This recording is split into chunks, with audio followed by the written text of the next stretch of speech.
ఉజ్జియా దేవుని సన్నిధికి వెళ్ళి ప్రార్థన చేసుకునే అలవాటు చేసుకున్నాడు. దేవుని సన్నిధికి వెళ్ళి ప్రార్థన చేసుకునే అలవాటు ఎప్పుడైతే చేసుకున్నాడు, దేవుడు అతనిని ఆశీర్వదిస్తూనే ఉన్నాడు. అతని ప్రార్థన వింటూనే ఉన్నాడు. అతనికి దేవుడు కావలసినవన్నీ సమకూరుస్తూనే ఉన్నాడు.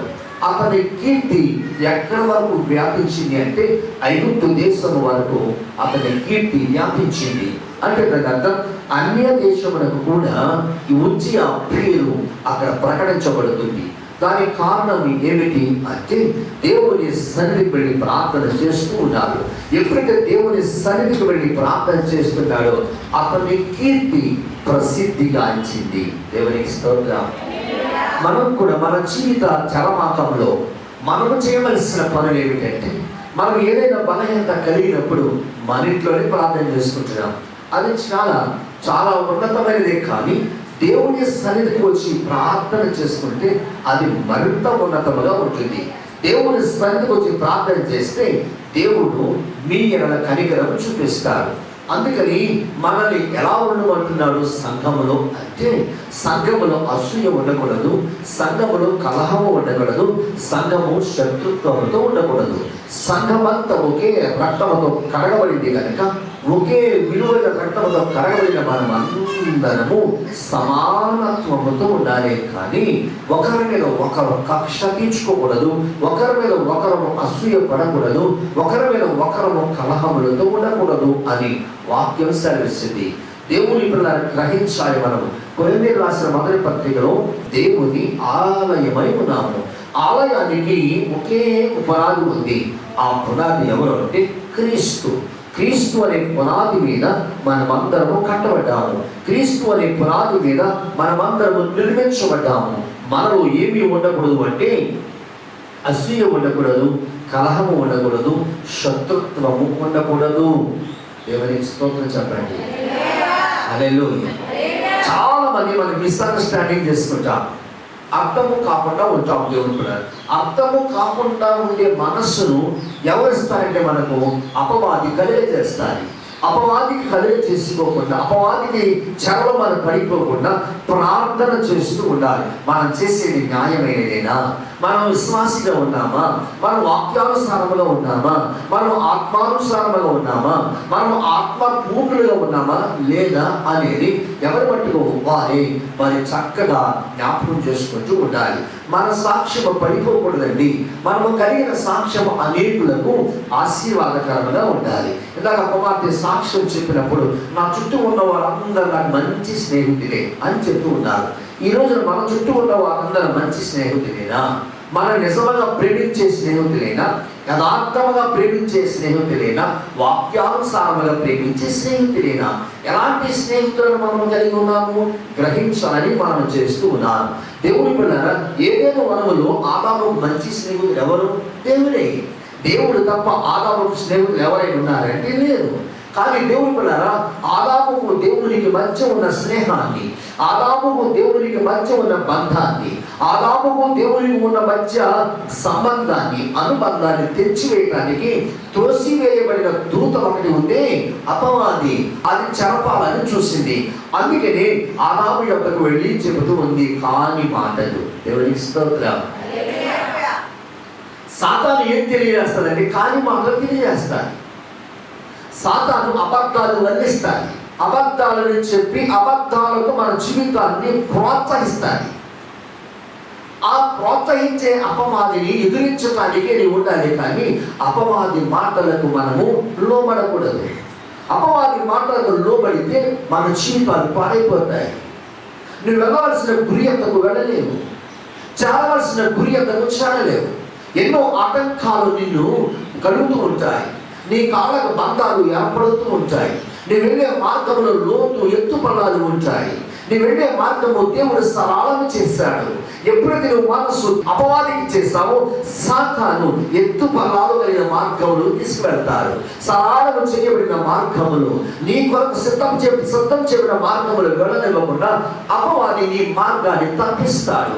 దేవుని పిల్లరా, ఉజ్జియాకు కలిగినది అదే. ఉజ్జియా కీర్తి, ఉజ్జియాకు ఉన్నటువంటి మరి ఘనతలు అన్ని కూడా పేరుగాంచాయి.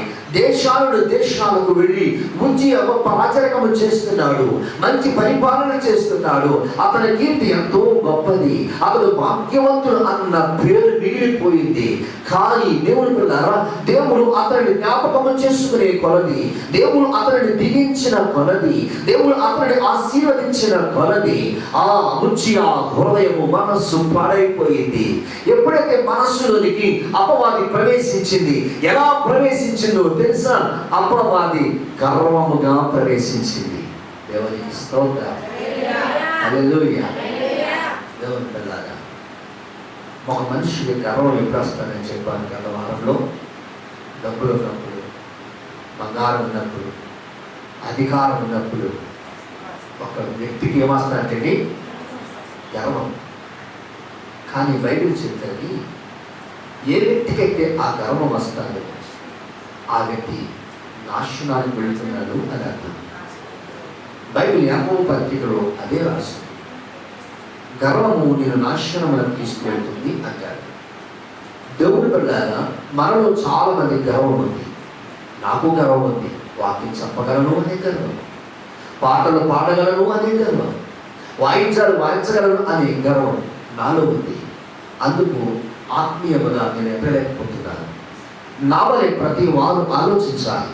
మనం ఆత్మీయముగా ఎదగాలి అంటే కనుక గర్వము మనకు రానియకూడదు. గర్వము మనకు వచ్చింది అంటే మనతో పాటు మన కుటుంబం కూడా పతనానికి దారి తెస్తాయి. దేవుని పిల్లలారా, ఉజ్జియాకు ఏమొచ్చింది అంటే గర్వం వచ్చింది. అతని మనస్సు ఏమైందంటే పాడైపోయింది. మనస్సును బాగు చేసిన దేవుడు ఉన్నారు, మనస్సును రిపేర్ చేసిన దేవుడు ఉన్నారు. అయ్యో నా కంటికి బాగాలేదంటే వైద్యుని అంతకు వెళ్ళాను, అయ్యో నా పంటికి బాగాలేదంటే వైద్యుని అంతకు వెళ్ళాను. నా మనస్సుని బాగు చేసే వైద్యుడు ఎవరు? నా మనస్సును రిపేర్ చేసే వైద్యుడు ఎవరు? నా మనస్సుని ఎరిగిన వాడు కావాలి. నా మనసుని ఎరిగిన వాడు మనుషులు ఎవరైనా ఉన్నాడంటే లేదు. నా భార్యయే నా మనసు ఎరగదు. నా భార్యకు చెప్పబడి ఎన్నో రహస్యాలను దాచి ఉంచవచ్చు. నా భార్యకు చెప్పబడి ఎన్నో రహస్యాలు నాలో మిగిలిపోయి ఉండవచ్చు. ఎవరికి చెప్పని రహస్యాలు నాలో ఉండినందున నా మనస్సు పాడైపోయింది. దేవుని ప్రియ సంఘమా, నన్ను బాగా గమనించాలని ప్రభు మీ అందరికి మనం చేస్తూ ఉన్నారు. దేవుని లేఖనాలు ఉజ్జియా గురించి ఏం చెప్తున్నాయి? అతని మనస్సు పాడైపోయింది. అతని మనస్సు ఎరిగిన వాడు ఇశ్రాయేలు దేశంలో ఎవరైనా ఉన్నాడంటే లేడు. కానీ అతని మనస్సును ఎరిగిన వాడు ఒకే ఒకడు ఉన్నాడు. ఆయన ఎవరంటే ఇశ్రాయేలు దేవుడు. ఆయన ఎవరంటే ఇశ్రాయేలు దేవుడు. ఆయన ఎవరు అని మనం ప్రారంభిస్తే ఆయన అబ్రహాము దేవుడు. ఆయన ఎవరు అని మనం ప్రారంభిస్తే ఆయన ఇస్సాకు దేవుడు. ఆయన ఎవరు అని ప్రారంభిస్తే ఆయన యాకోబు దేవుడు. దేవుడు కూడా ఆయన ఏమై ఉన్నాడు తెలుసా? ఆయన ఉన్నవాడు అనువాడై ఉన్నాడు. ఉన్నవాడు ఎక్కడ ఉన్నాడంటే అందరిలో అన్నిటిలో ఉన్నాడు. అనువాడు ఏమని అన్నాడో తెలుసా? ఆకాశము కలుగునుగాక అనగానే ఆకాశము కలిగింది. భూమి నీరు వెరైపోవును గాక అని పలకగానే భూమి నీరు వెరైపోయింది. ఇలా ఉన్న సృష్టిలో ప్రతి దాన్ని సృష్టించిన అనువాడు అవును పిల్లారా, గ్రహించాలని మనం చేస్తున్నాను. ఇశ్రాయేలు దేవుడే అధికారం ఇచ్చాడు ఉజ్జియాకు. ఇశ్రాయేలు దేవుడే కీర్తిని ఇచ్చాడు ఉజ్జియాకు. ఇశ్రాయేలు దేవుడే ఘనత ఇచ్చాడు ఉజ్జియాకు. ఇశ్రాయేలు దేవుడే ఉజ్జియాకు ఎన్నో గొప్పతనాలు ఇచ్చాడు. కానీ అవన్నీ కలిగిన తరువాత దేవునికి కృతజ్ఞత చెప్పలేకపోయాడు. దేవుని మందిరానికి వెళ్ళి తన కృతజ్ఞతగా బలిని ఇవ్వలేకపోయాడు. దేవుని మందిరానికి వెళ్ళి కృతజ్ఞతగా కానుకలు వేయలేకపోయాడు. దేవుని మందిరానికి వెళ్ళి గర్వముతో దేవుని మందిరానికి వెళ్ళాడు. దేవునికి స్తోత్రం కలుగును గాక. దేవుని సన్నిధికి వెళ్ళగలండి గర్వం. దేవుని పిల్లలు ఒక మాట చెప్తున్నాను. ఈ స్థలంలో, ఈ పరిశుద్ధ ఆలయంలో మీలో ఎవరికైనా గర్వం ఉందేమో, విరుచున్న వారికి ఎవరికైనా గర్వం ఉంటే తక్షణమే గర్వాన్ని విడిచిపెట్టండి. లేకపోతే నీ ఆత్మీయ జీవితము, నీ శారీరక సంబంధమైన జీవితము పతనమైపోతుంది. పతనం అవ్వడానికి అనేకమైన కారణాలను దేవుడు చూపిస్తూ ఉంటాడు. పతనం అవ్వడానికి అనారోగ్యం, పతనం అవ్వడానికి నిరుద్యోగం, పతనం అవ్వడానికి లోక సంబంధమైనవి ఏమీ పొందలేక, తినడానికి ఆహారం లేక, దేవుడు నిన్ను అక్కడ స్థానాన్ని తీసుకుపోతాడు. ఎందుకో తెలుసా? గర్వం. ఒక వ్యక్తి మీద ఒక వ్యక్తి పగ సాధించకూడదు. ఒక వ్యక్తి మీద మరొక వ్యక్తి అసూయత ఉండకూడదు. ఒక వ్యక్తి మీద మరొక వ్యక్తి కలహ ప్రియుడిగా ఉండకూడదు. ఎలా ఉండాలి అంటే ప్రభు చెప్పాడు, నేనే మార్గము సత్యము జీవమైనాను అన్నాడు. అలాంటి మార్గమైన దేవుని పిల్లలము, అలాంటి సత్యమైన దేవుని పిల్లలము, అలాంటి మార్గమైన దేవుని పిల్లలకు మనం కూడా అదే మాదిరిగా ఉండాలి. మనలో ఉన్న మాదిరి జీవితం పాడైపోకూడదు. మనలో ఉండిన మాదిరి జీవితం పాడైపోతుంది అంటే అర్థం ఏంటో తెలుసా? మన మనస్సు పాడైపోయింది అని అర్థం. నేను ఎవరి మీద కక్ష తీర్చుకున్నాను, పగ తీర్చుకున్నాను, ప్రాణం హాయిగా ఉందనుకుంటున్నావేమో. కానీ దేవుడు మాత్రం చూస్తున్నాడు. దేవుడు మాత్రం చూస్తున్నాడు. కొరత నీకు ఏర్పరుస్తాడు. అన్నదమ్ముల ద్వారా కొరత, తల్లిదండ్రుల ద్వారా కొరత, ఎన్నో రకాలుగా దేవుడు కొరత ప్రారంభిస్తాడు. ఉజ్జియ వాక్యాన్ని మర్చిపోయాడు. ఉజ్జియ ప్రార్థన మర్చిపోయాడు. ఉజ్జియ దేవుని సన్నిధిని విడిచిపెట్టేశాడు. దైవ సేవకులను ఆహ్వానించి వారిని సన్మానించడం లేదు. దైవ సేవకులను ఆహ్వానించి వారి సరైన రీతిగా వారికి మర్యాదలు చేయలేకపోయాడు. దైవ సేవకులు ఏంటి? దేవుని సేవకులు ఏంటి? పాస్టర్ లేడు, ఎవరు లేడు. పాస్టర్ మనము ఒకటే అనుకున్నాడు. పాస్టర్ చేసే పని నేను కూడా చేయొచ్చు అనుకున్నాడు.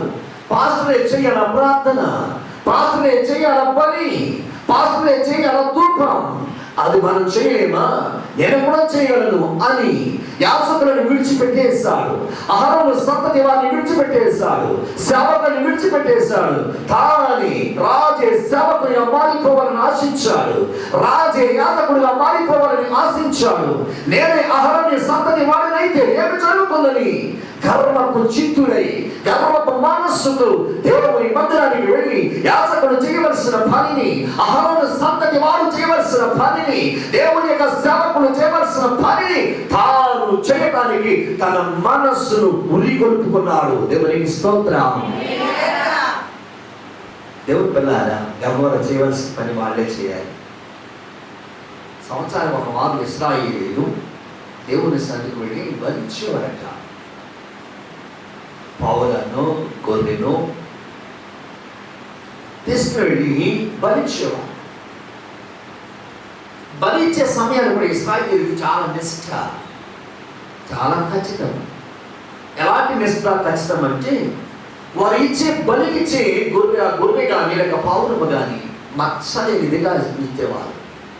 దానికి వ్యాధి లేని దాన్ని తీసుకొచ్చి ఇచ్చేవారు. ఎలాంటి గొర్రెని ఇచ్చేవారు తెలుసా? క్రొవ్విన దానిని. ఎవరికి స్తోత్రం. బైబిల్ యొక్క పారంపర్య భాషలో క్రొవ్వినది అంటే అటువంటి విలువైనది అని అర్థం. దేవునికి కానుక వేసేవాడు విలువైనది వేయాలి. నీ దగ్గర నీ కలిగిన దాంట్లో ఏది విలువైనదో అది వేయాలి.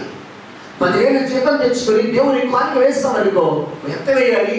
100 వేస్తున్నావు, మిగిలిన 9,000 పాడైపోతాయి. మిగిలిన 9,000 పాడైపోతాయి. నువ్వు దేవునికి 10,000 తెచ్చినప్పుడు 1,000 రూపాయలు వేస్తే మిగిలిన 9,000 దేవుడు ఆశీర్వదిస్తాడు. దేవుడి జనాంగమా, క్రొవ్విన వాటిని ఇచ్చాడు దేవుడు పిల్లారా. ఇక్కడ ఉజ్జియా చేసిన పొరపాటు, పాపము ఏమిటి అంటే బలి ఇవ్వడానికి ఏది పడితే అది బలిచ్చాడు. ఎలా పడితే అది బలిచ్చాడు. అసలు బలి ఇవ్వడానికి అతడు అర్హుడు కాదు. అతడు ఎవరు? రాజు. నా మాటలు వింటున్నారా? ఉజ్జియా ఎవరు అంటే రాజు. అతడు సేవకుడు కాదు, యాజకుడు కాదు, లేవీయుడు కాదు, అహరోను సంతతి వారిలో వాడు కానే కాదు. అతడు ఎవరు అంటే ఇశ్రాయేలును పరిపాలించడానికి రాజు. అంతవరకు దేవుడు అతనిని అభిషేకించాడు. దేవుని అభిషేకాన్ని నిరర్థకం చేస్తున్నాడు. దేవుని అభిషేకాన్ని పాడు చేసుకుంటున్నాడు. దేవుని అభిషేకాన్ని పాపముతో ముడివేసేసుకున్నాడు. దేవుడు అతను అభిషేకించినది ఎలాంటిదో తెలుసా? అతి పరిశుద్ధమైనది. పరిశుద్ధమైన అభిషేకాన్ని, పవిత్రమైన అభిషేకాన్ని పాడు చేసేసుకున్నాడు. దేవుని పిల్లల ఎప్పుడైతే బలి యొద్దకు వెళ్ళి బలి అర్పించాడో, ధూపపీఠం యొద్దకు వెళ్ళి ధూపం వేశాడు, అక్కడ సేవకులందరూ, అక్కడ యాజకులందరూ, అక్కడ లేవీయులు అందరూ, అక్కడ ఉన్నటువంటి అహరోను సంతతి వారందరూ అంటున్నారు, రాజా రాజా దయచేసి గ్రహించు, అది నీ నీవు చేయవలసిన పని కాదు.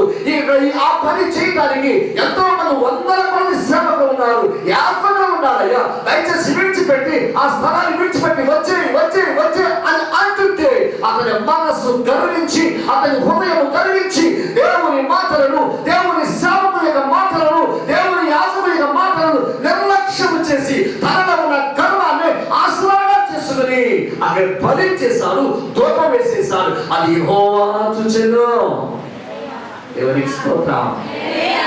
హల్లెలూయా. అక్కడికి యాజకులు బ్రతిమలాడుకున్నారండి, అహరోను సంతతి వారు బ్రతిమలాడుకున్నారండి, లేవీయులు బ్రతిమలాడుకున్నారండి. అది నువ్వు చేయవలసిన పని కాదు, మేము చేయవలసిన పని. రాజా దయచేసి దిగిపోమంటే అతని మనసులో గర్వం ఉండినందున సేవకుడు, యాజకుడు చేయవలసిన పని చేసేసాడు. అది యెహోవా చూచాడు. వీళ్ళందరూ చెప్పండి, ఎవరు చూశాడు? అని మరలా చెప్పండి. ఉజ్జియా చేసిన పనిని యెహోవా చూశాడు. కాని పని చేశాడండి, కాని పని చేశాడు. దేవుని పిల్లారా, మీ గృహాల్లో ఏదైనా మంచి కార్యం జరిగినప్పుడు, కృతజ్ఞత కోపం పెట్టినప్పుడు, లేకపోతే మీ గృహాల్లో ఎవరైనా ప్రభువును నిద్రించినప్పుడు మీ సేవకుని నిర్లక్ష్యం చేయకండి. చాలా కుటుంబాలు నిర్లక్ష్యం చేస్తుంది. సేవకుని విశ్వాసం మధ్య కలపబోతుంది. సేవకుడు ప్రత్యేకించబడిన వాడు, సేవకుడు అభిషేకించబడిన వాడు, సేవకుడు దేవుని వాడు. సేవకుడిని మీరు ఎంత సన్మానిస్తాడో మీరు అంత ఆశీర్వాదం. విశ్వాసంతో సమానంగా సేవకుడిని చూడవద్దండి, అలా చూడవద్దు. దయచేసి తండ్రిగా, ఆత్మీయ తండ్రిగా మీ అందరికీ తెలియజేస్తున్నారు. గతంలో ఒకవేళ అలా చేసి ఉంటే వాటిని విడిచిపెట్టండి. ఇక్కడి నుంచి మీ ఇంట్లో జరిగే ప్రతి కార్యం, మీ ఇంట్లో జరిగే ప్రతి కృతజ్ఞత పోవడం, లేక మీ ఇంట్లో జరిగే ప్రతి మేలుకు మీ సేవకుడిని మీ ఇంట్లో సన్మానించండి, ప్రత్యేకంగా సన్మానించండి. ప్రజలతో పాటు సేవకుడు కూర్చోకూడదు, ప్రజలతో పాటు సేవకుడు కూర్చోకూడదండి, ప్రత్యేకింపచేయాలి. అది మీకు, మీ కుటుంబానికి ఆశీర్వాదం. చాలామంది నన్ను మీ కుటుంబాలు అలా చూడటం లేదు, నా బాధ అదే. దేవుడి పిల్లగా సేవకుడు సేవకుడే, విశ్వాసి విశ్వాసి. ఏ విశ్వాసి సేవకుడు కాలేదు. సేవకుడు సేవకుడే. సేవకుడు ప్రత్యేకించబడిన వాడు, దేవుని చేత పిలువబడిన వాడు, దేవుని చేత ఎన్నుకోబడిన వాడు, దేవుని చేత అభిషేకించబడిన వాడు. సేవకుడిని చిన్న చూపు చూడవద్దు. సేవకుడు సేవకుడే. సేవకుడు చేయవలసిన బలి, సేవకుడు వేయవలసిన ధూపం ఒక రాజు వేశాడు. యెహోవా అతనిని మొత్తెను. ఎలా మొత్తాడు తెలుసా? నన్ను గ్రహించాలని ప్రభు ప్రమాణం చేస్తున్నాడు. అతని నొసట కుష్ఠరోగమును కలిగజేసాను. దేవునికి స్తోత్రం. మరలా చెప్తున్నాను, సేవకుడు చేయవలసిన పనిని రాజు చేసినందుకు ఉజ్జియా నొసట దేవుడు ఏం పెట్టాడు తెలుసా? కుష్టి రోగాన్ని పెట్టాడు. దేవుని పిల్లరా గ్రహించాలని మనం చేస్తూ ఉన్నాను. దేవుడు నేను ఈ రోజున మొత్తుతున్నాడంటే అర్థం ఏంటో తెలుసా? దండయాత్రకు వెళ్ళేటప్పుడు మీరందరూ ఎంతో సహకరించేవారు. ఎక్కడికి ఎవరింటికైనా ప్రార్థన చేయాలంటే ఐదరు వస్తున్నారని ప్రార్థన చేస్తారు అని. ఒకవేళ నేను రాకుండా మీరు ఎవరైనా ప్రార్థన చేస్తే అది శాపం. అది ఎప్పుడు కనబడుతుందో తెలుసా? రాబో దినాల్లో కనబడతాయి, కొన్ని సంవత్సరాలకు కనబడతాయి. అప్పటికి నీ తప్పుగా ఒప్పుకోకపోతే కనుక శిక్షకులో పడిపోతావు. తప్పుగా ఒప్పుకుంటే దేవుడు నిన్ను ప్రేమిస్తాడు. ఆమె చెప్పండి. ప్రభువును ప్రియమైన దేవుని పిల్లలారా, అతనిని నొసట కుష్ఠరోగము పెట్టినందుకు గ్రహించాడు ఉజ్జియా. ఎప్పుడైతే ఉజ్జియా గ్రహించాడో వెంటనే ఔస్పారంటాన్ని వెళ్ళిపోయాడు. ప్రజలందరికీ తెలిసిపోయింది. యాజకుడు చేయవలసిన పనిని, లేవీయులు చేయవలసిన పనిని, అహరోను సంతతి వారు చేయవలసిన పనిని మన రాజు ఉజ్జియా చేసేసాడు. యెహోవా పొందాడు, ఔస్పారంటానికి వెళ్ళిపోయాడు. ఓ ఉజ్జియా అనుకుంటున్నాడు, నాకు కుష్ఠరోగం కలిగిందని ప్రజలందరూ తెలుసుకుని రాళ్లతో కొట్టి చంపేస్తారేమో. అయ్యో, ఈ శిక్షను భరించలేను, నేను రాజుని, ఈ శిక్షను భరించలేని రహస్యముగా ఇంట్లో వెళ్ళిపోయాడు. ప్రజలందరికీ తెలిసింది. కానీ దేవుని చేత అభిషేకించబడ్డారని ఒక్క కారణంతో ఒక్కరు కూడా రాయి పట్టుకోలేదు. ఎవరి స్తోత్రం. నా మాట అర్థమైందా? తప్పిదం చేశాడు రాజు. ఇశ్రాయేలును పరిపాలించడానికి రాజుగా అభిషేకం పొందిన ఉజ్జియా తప్పిదం చేశాడు. తప్పిదం చేసినందుకు ధర్మశాస్త్ర ప్రకారముగా అట్టి కుష్టు రోగము కలిగిన వాడు పాలెము లోపల ఉండకూడదు. అది ఆజ్ఞ. అది ఆజ్ఞ. ఆజ్ఞ ప్రకారము కుష్టి రోగము కలిగిన వాడిని ఏం చేయాలంటే పాలెము వెలుపల పెట్టాలి. ఒకవేళ ఆ వ్యక్తి పాలెము వెలుపల వెళ్ళకపోతే రాళ్లతో కొట్టి చంపాలి. గ్రహించే ఉజ్జియా ప్రజలందరూ రాళ్లతో కొడతారేమో, నేను చనిపోతాను అని చెప్పి తల మార్చుకున్నాడు. చివరికి కలిగి దేవుడు తెలుసా, కుష్టు రోగంతో చనిపోయాడు. ఎందుకో తెలుసా? సేవకుడు చేయవలసిన పని బాగా చేశాను. ఎప్పటికైనా నిలిచింది లేదు. మీరు ఎప్పుడైనా సేవకుడు చేయవలసిన పని మీరు చేస్తారు, రహస్యాలను ఒప్పేసుకొని నీ మనసులో పక్కడికి ఎవరికి చెప్పాల్సిన లేదు, ఎదురుగా ఉన్న వాళ్ళకి ఎవరికి చెప్పాల్సిన అవసరం లేదు. నువ్వు తప్పులకు చేస్తావేమో, నువ్వు పాపం చేస్తావేమో, ప్రభువా నన్ను క్షమించు, ఎప్పుడు ఆ పని నేను చేయను, ఇంక ఎప్పుడు కూడా వాక్యానికి వ్యతిరేకముగా, వాక్యానికి విరోధంగా నేను ప్రవర్తించినయ్యా, నన్ను క్షమించు. అది చదివిన ప్రార్థన నీ మనసులో చేయి. దేవుడు తప్పకుండా ఆశీర్వదిస్తాడు. దేవుడు రాజు అనే అభిషేకము దాన్ని ఊడినప్పుడు కార్యరోగముతో చనిపోయిన తరువాత అతనిని యెరూషలేములో పాతి పెట్టాలి. కానీ యెరూషలేమును బయట పాతి పెట్టాలి. కారణం, దేవునికి వ్యతిరేకముగా ప్రవర్తించినందుకు, దేవునికి వ్యతిరేకముగా జీవించినందుకు. మనము అలా ఉండకూడదండి. మనందరికీ ఒకే ఒక శ్మశాన భూమిలో ఉంది. అక్కడే మన యొక్క పార్థివ దేహాన్ని పాతి పెట్టాలి. అది కనుక మనకు ఉండకపోతే కనుక ఎక్కడెక్కడో జరిగితే నువ్వు శాపగ్రస్తులవు, శాపగ్రస్తురాలు. వాక్యం తెలియజేస్తుంది. నా ప్రియమైన దేవుడు పెట్టారా, ఆ రీతిగా ఉండకుండా ప్రభువు సన్నిధిలో నమ్మకముగా ఉందాం. ప్రభువు సన్నిధిలో వాక్యానుసారంగా ఉందాం. ప్రభువు సన్నిధిలో ఆత్మీయులుగా ఉందాం. ప్రభువు సన్నిధిలో ఒకరికి ఒకరము అసూయ లేకుండా, కలహాలు లేకుండా ప్రేమగా ఉందాం. దేవుడు మిమ్మల్ని బహుగా దీవించును గాక.